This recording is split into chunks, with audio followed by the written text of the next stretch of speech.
Started about the principles of fluid therapy. उसमें मैंने आपको बताया था कि 3 तरह से आपने फ्लूइड थेरेपी करनी होती है। सबसे पहले जब पेशेंट आपके पास बुरी हालत में आता है तो उसको आपने रिससिटेट करना होता है। उसके लिए आप क्या करते हो, उसके लिए आप नॉर्मल सेलाइन जो है उसका 500 ml बोलस दे देते हो। फिर आप चेक करते हो कहीं उसका ब्लड लॉस तो नहीं हुआ। अगर उसका 30% से ज़्यादा ब्लड लॉस है, 30% से ज़्यादा ब्लड लॉस कैसे आप कैलकुलेट करते हो, हमने हेमरेज वाले चैप्टर में पढ़ लिया था।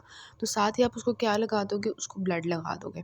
फिर आप उसको मॉनिटर करते रहोगे कि जो मैंने उसको ये दिया है, ये जो फ्लूइड सारा कुछ, क्या उससे उसकी हालत ठीक हो रही है, उसकी पल्स, उसका बीपी, उसका यूरिन आउटपुट कैसा चल रहा है, क्या वो पहले से उसकी कंडीशन ठीक हुई है। उसको मॉनिटर करते करते आप उसको इनिशियल जो है वो देने के बाद आप फर्दर उसको फ्लूइड देते रहते हो, और यहाँ तक कि वो जो है हीमोडायनेमिकली स्टेबल हो जाता है। तो उसकी रिससिटेशन आपने कर ली होती है। फिर मेंटेनेंस थेरेपी होती है। मेंटेनेंस थेरेपी में ये होता है कि फ्लूइड्स जो हैं उनको आपने मेंटेन करना होता है। क्यों? क्योंकि अब वो कुछ भी नहीं खा पी रहे, मतलब कि नील बाय माउथ हैं। तो फिर उसके लिए नॉर्मल हमारे जो रिक्वायरमेंट्स हैं मेंटेनेंस थेरेपी के, वो आपने वैसे ही ये याद कर लेने हैं। ये आपका रट्टा है कि एक इतना मतलब एक पर्सन है, उसको कितना वाटर चाहिए, कितना मेंटेनेंस के लिए कितना पानी चाहिए, कितना उसको सोडियम चाहिए, कितना उसको पोटाशियम चाहिए, कितना उसको कैल्शियम चाहिए, और कितना उसको मैग्नीशियम चाहिए।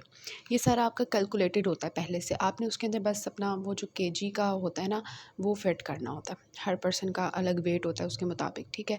फॉर एग्ज़ाम्पल कहते हैं कि वाटर जो है एक दिन में एक पर्सन को कितना पानी चाहिए होता है, 35 to 40 ml पर केजी, ठीक है। कितनी रिक्वायरमेंट है पानी की, 35 to 40 ml पर केजी पर डे। एक दिन में इतना है पर केजी। अगर फॉर एग्जांपल 70 केजी का बंदा है तो 70 को 35 से मल्टीप्लाई करेंगे तो उसकी वाटर की रिक्वायरमेंट आ जाएगी, ठीक है।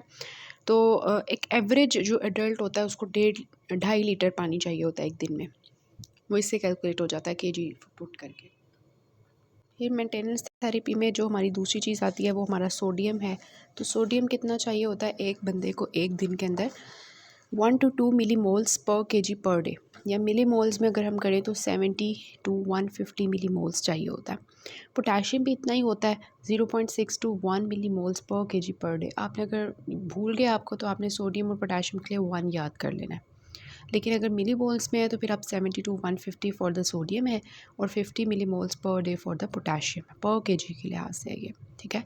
फॉर एग्जांपल एक 70 केजी का मैन है तो उसके लिए आप क्या करोगे, 70 को 2 से मल्टीप्लाई करोगे या 1 से मल्टीप्लाई करोगे, डिपेंडिंग अपॉन के सोडियम जो है वो इतनी रेंज का होता है। उसके बाद कैल्शियम जो है वो 5 है मिली मोल्स पर डे, और मैग्नीशियम जो है वो 1 मिली मोल्स पर डे है, ठीक हो गया। तो ये हमारा जो है वो आ जाता है। ये इन्होंने जो है ना लिखा हुआ है कि सोडियम जो है ना 1 to 2 milli moles per KG per day है, और वो उन्होंने मल्टीप्लाई किया हुआ है, सॉरी, कि 70 × 2 होगा तो वो हो जाएगा 70। और अगर 1 हम लेते हैं तो 70 × 1 जो है वो 70 है, और 70 × 2 150 है, ठीक है। और 0.6 to 1 जो है, इसको उन्होंने किससे मल्टीप्लाई किया हुआ है, 50 केजी से फॉर एग्ज़ाम्पल। तो वो आपका जो है वो आ जाएगा 50 मिली moles per KG per day, या उसको 0.6 को 70 से मल्टीप्लाई करें तो इतना बनता है। उसके बाद 5 मिली मोल्स पर डे जो है वो कैल्शियम है, और मैग्नीशियम जो है वो 1 मिली मोल्स पर डे, ठीक है।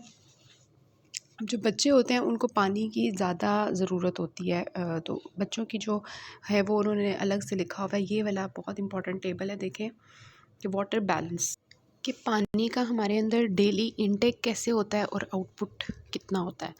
तो डेली जो वाटर गेन होता है ना हमारी बॉडी में, वो इतना होता है 2500 ml पर डे, ठीक है। और जो लॉस होता है वो भी इतना ही होता है, 2500 ml पर डे। इतना ही हमें रिक्वायर्ड था ना, 2.5 लीटर पानी, तो वो इतना ही है, 2500 ml पर डे। जितना इनटेक है उतना ही आउटपुट है। लेकिन डिफरेंस कहाँ आ जाता है हमारा, कि उनके सोर्सेज क्या हैं। अब देखें, हमारे जो हम डेली पानी पीते हैं ना, ये जो इनटेक है ना पानी का, ये इसका मतलब 2.5 लीटर नहीं है कि हमने पूरा दिन में 2.5 लीटर पानी पीना, नहीं। इनटेक जो होता है वो 1600 ml जो है, हम ड्रिंक करें अगर फॉर एग्ज़ाम्पल 1600 पानी हमने पी रहा है, 1600 मतलब तकरीबन 1.5 लीटर पानी हम पी रहे हैं, ठीक है। और इसके बाद फूड जो हम खाना खाते हैं उसमें से भी पानी मेटाबोलाइज होता है ना, पानी बनता है मेटाबोलाइज्म से। तो 700 जो है वो हमारे फूड से आ रहा है, ठीक है। और जो है 200 जो है वो हमारे मेटाबॉलिज्म से आ रहा है। तो ये वैसे आपने टेबल अपनी बुक से याद रखना है, लेकिन ये मैं आपको बताना चाह रही हूँ कि वाटर गेन जो है ना, वाटर गेन 2500 ml इन चीज़ों से आ रहा है, ड्रिंक से, फूड से, मेटाबॉलिज्म से। और वाटर लॉस जो है वो फीसिस से, लंग्स से हो रहा है, स्किन से हो रहा है और यूरिन से हो रहा है। यूरिन, फीसिस, लंग्स और स्किन से वाटर लॉस हो रहा है। तो देखिए इधर आपने वैल्यूज़ ये वाली याद करनी है कि वाटर जो हम बेवरेजेस से ले रहे हैं मतलब वो 1200 ml है, ठीक है, 1200 ml है। और इसके बाद सॉलिड फूड से जो है वो 1000 आ रहा है। और इसके अलावा जो मेटाबॉलिज्म से आ रहा है वाटर फ्रॉम ऑक्सीडेशन वो 300 है। तो 1200, 1000 और 300 कितना हो जाता है 2500। दूसरी तरफ आउटपुट में देखें तो यूरिन में जो है पानी कितना जा रहा है 1.5 litre, 1500 ml। Insensible losses from skin and lungs जो है वो 900 है। और फीसिस जो है उसमें कितना है 100 है। मतलब देखें, बात सुने कि इसमें ना इनपुट एंड आउटपुट हमारी बॉडी में ये बैलेंस चल रहे हैं, ठीक है। लेकिन फॉर एग्जांपल इसको पढ़ने का क्या फ़ायदा है। फॉर एग्जांपल किसी की जो है वो क्या हो रहा है कि किसी को बहुत ज़्यादा स्वेटिंग हो रही है, ठीक है, बहुत ज़्यादा, एक हद से ज़्यादा स्वेटिंग हो रही है।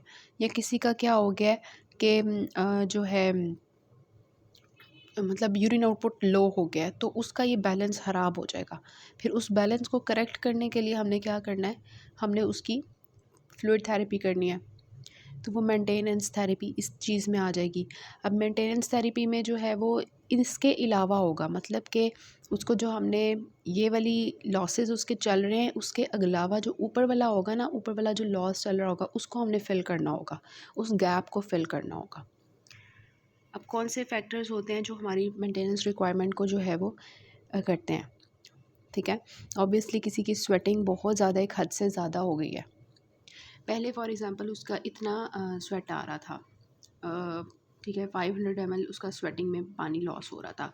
लेकिन अब वो किसी गर्म इलाके में चला गया, उसका स्वेटिंग जो है वो ज़्यादा हो जाएगा, ठीक है। फॉर एग्जांपल 1000 ml हो जाएगा अब उसका स्वेटिंग।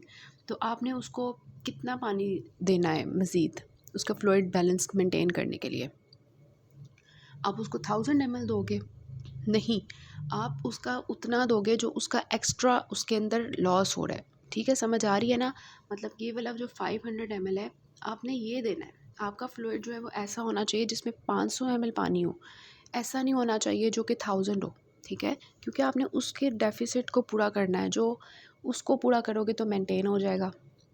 तो समझ आइए ना कि आपका फ्लूइड थेरेपी में इसमें क्या रोल है।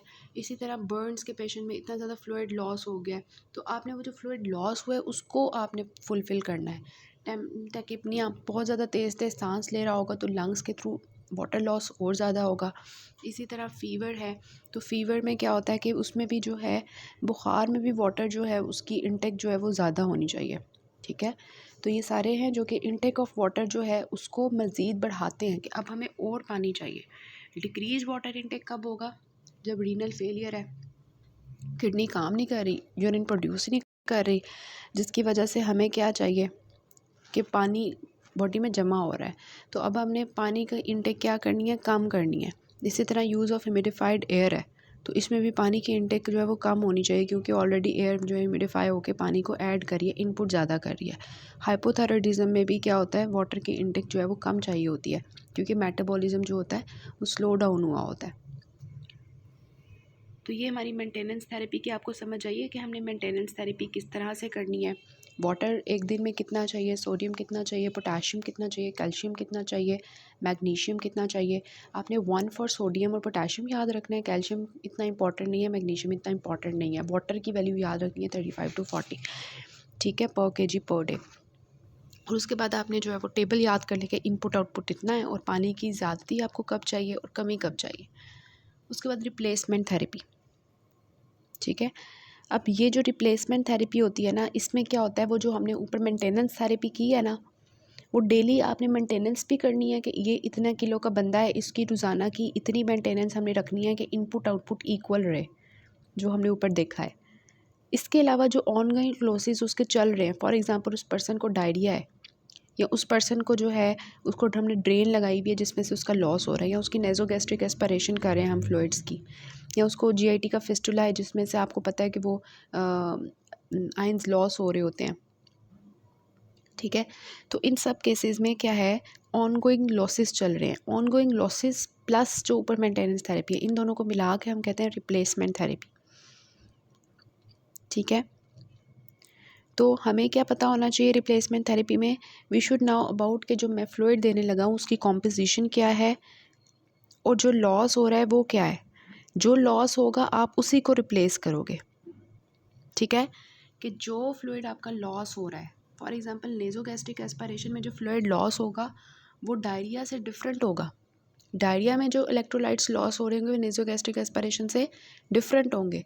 तो आपने डायरिया के केस में जो फ्लूइड देना है उसकी कॉम्पोजिशन डायरिया वाली होनी चाहिए जो डायरिया में लॉस हो रही है, और नेज़ोगैस्ट्रिक एस्पिरेशन में आपने ऐसा फ्लूइड चूज़ करना है जिसमें आपको पता होगा नेज़ोगैस्ट्रिक एस्पिरेशन में ये फ्लूइड्स में ये चीज़ें लॉस हो रही हैं, तो मैंने ऐसा फ्लूइड लेना है जो उन चीज़ों को फुलफ़िल करे, ठीक है। तो आपको जब पता है, हमने जब एसिड बेस बैलेंस का चैप्टर पढ़ा था तो मैंने आपको बताया था कि फिस्टुला के केस में क्या चीज़ लॉस हो रही होती है, बाइकार्बोनेट। तो आप कोई ऐसा फ्लूइड दोगे इस पर्सन को जो कि बाइकार्बोनेट को फुलफ़िल करे। तो वो आपको बता रहे हैं कि अगर पैंक्रियाटिक फिस्टुला है फॉर एग्ज़ाम्पल, उसका लॉस हो रहा है तो आप 1 लीटर फ्लूइड दोगे और उसके साथ आप सोडियम बाइकार्बोनेट दोगे। समझ आई इस चीज़ की कि कैसे हमने फ्लूइड जो लॉस हो रहा है उसी को फुलफ़िल करना है रिप्लेसमेंट थेरेपी में। तो ये आपको वो बता रहे हैं कि सलाइवा में जो है वो इतने आयंस ये इतने इतने होते हैं, गैस्ट्रिक जूस में ये लॉस होता है, ठीक है। तो सलाइवा में देखें सबसे ज़्यादा आपका क्या लॉस हो रहा है, वैल्यूज़ याद करने की ज़रूरत नहीं है। बाइकार्बोनेट जो है वो बहुत ज़्यादा लॉस हो रहा है, और गैस्ट्रिक जूसेस में आपका क्या लॉस हो रहा है, ज़्यादा क्लोराइड लॉस हो रहा है। स्मॉल इंटेस्टाइन जो है उसमें आपका सोडियम जो है वो होता है, तो वो आपका सिक्रीशंस मतलब स्मॉल इंटेस्टाइन की कोई भी मसला होगा तो सोडियम ज़्यादा लॉस होगा। पैंक्रियाटिक जूसेस में हमने पहले भी देखा है कि इसकी अंदर जो है बाइकार्बोनेट देखें 115 लॉस हो रहा है, ठीक है। और इसके अलावा जो है आपका बाइल है, तो बाइल में जो है वो आपका क्लोराइड भी लॉस हो रहा है और सोडियम क्लोराइड लॉस हो रहा है आपका बाइल में,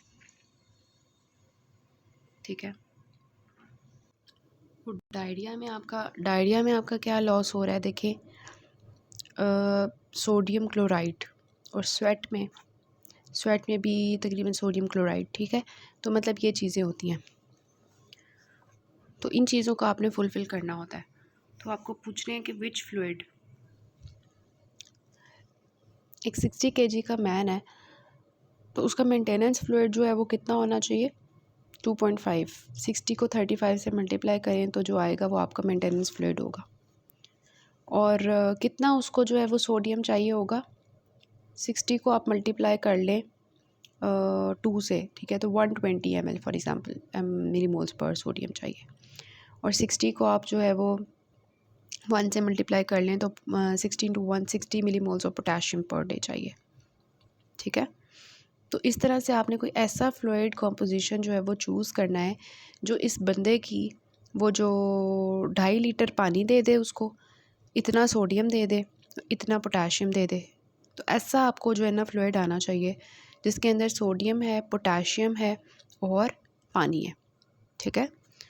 और ऑब्वियसली नॉर्मल सेलाइन में आपका इसमें फ़िट हो जाएगा, ठीक है। हाउ फास्ट, कितनी जल्दी देना है, मतलब कि वो आपको पता है ना ड्रिप्स लगी होती हैं, तो वो हमने कैलकुलेट किया होता है कि 1 मिनट में इस बंदे को इतने ड्रॉप्स जाएंगे, तो फिर इतने घंटे में उसको इतना फ्लूइड मिल जाएगा। इस बात की समझ आती है ना। फॉर एग्ज़ाम्पल ये आपकी बनी हुई है ये वाला, तो ये आपने ड्रॉप्स पर मिनट जो है वो फिट किए होते हैं इसके ऊपर, ये जो ड्रिप लगी होती है कि इस पेशेंट को इतने ड्रॉप्स चाहेंगे 1 मिनट में। तो अगर स्पीयर वॉल्यूम डिप्लीशन है, हाइपोवोलेमिक शॉक का पेशेंट है, तो उसको रैपिडली आप जो आइसोटोनिक सेलाइन दोगे 1 to 2 लीटर्स का, ताकि उसकी टिश्यू परफ्यूजन अच्छी हो जाए, ठीक है। और फिर उसको तब तक कंटिन्यू रखोगे जब तक उसके क्लिनिकल साइंस ठीक नहीं हो जाते।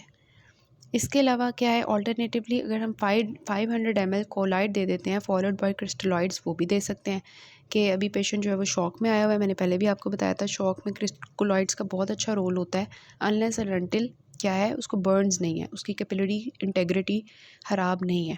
तो 500 ml जो है कोलाइड दे दोगे आप उसको, और उसके बाद क्रिस्टलॉइड्स दे दोगे। लेकिन जो माइल्ड टू मॉडरेट हाइपोवोलेमिया है उसमें आप क्या दे रहे हो, 50 to 100 ml ऑफ फ्लूइड दे रहे हो पर आवर, ठीक है।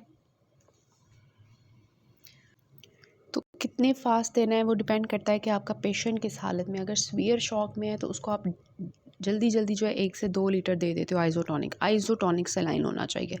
यहाँ पर उसकी ऑल्टरनेटिवली क्या है, कोलाइड्स प्लस क्रिस्टलॉइड्स, ठीक है। और इसके अलावा अगर पेशेंट जो है वो अगर माइल्ड टू मॉडरेट शॉक में है, मतलब डिहाइड्रेशन में, तो आप 50 to 100 ml फ्लूइड दोगे पर आवर के हिसाब से, उसको कैलकुलेट करके मेंटेनेंस जो आपने देना है।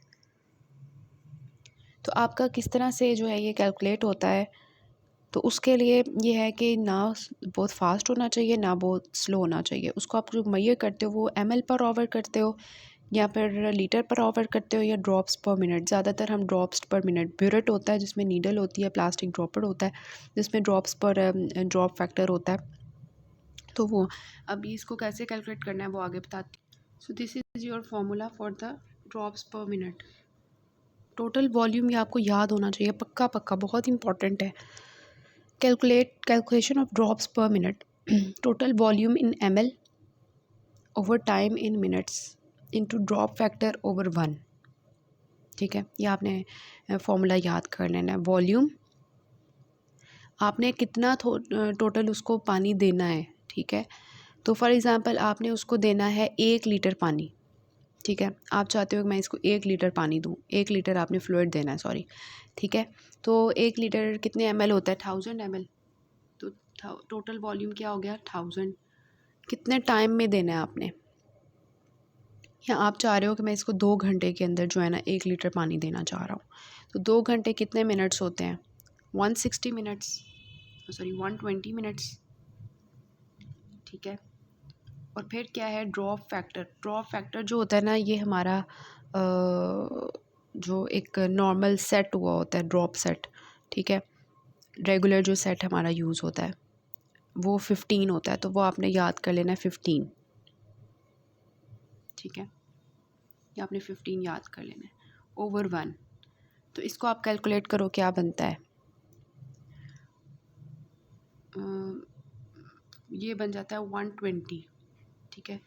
तो 120 ड्रॉप्स पर मिनट, आप 1 मिनट के अंदर 120 ड्रॉप्स दोगे तो उस पर्सन को, उस पेशेंट को 2 घंटे के अंदर 1 लीटर फ्लूइड मिल जाएगा। समझ आई इस बात की। तो अगर आपको ये वाला फॉर्मूला आता होगा, आपको ये पता होगा मैंने इसको कितनी देर में कितना फ्लूइड देना है। ड्रॉप फैक्टर एक रेगुलर सेट जो होता है फ्लूइड के लिए वो 15 होता है, वो सेट होता है, कांस्टेंट होता है, ठीक है। लेकिन वो वेरी करता है। देखें अगर ब्लड है, ब्लड सेट हो तो उसके लिए आपने 10 ड्रॉप फैक्टर रखना है, और अगर माइक्रो ड्रॉप्स हैं तो फिर आपने 60 रखना है, ठीक है। लेकिन आपका जो रेगुलर सेट का है वो 15 है। समझ आइए आपने कैसे कैलकुलेट करना है। ये नीचे जो बना हुआ है ना, ये वो सेम मैंने आपको बताया एग्जाम्पल। ऑल्टरनेटिवली आपके फ्लूइड रेगुलेटर्स हैं, वो आपके मार्केट में होते हैं, वो फ्लूइड एडमिनिस्ट्रेशन को पर्टिकुलर रेट पे सेट करके दे देते हैं, आपने वो ड्रिप चला देनी होती है, ठीक है।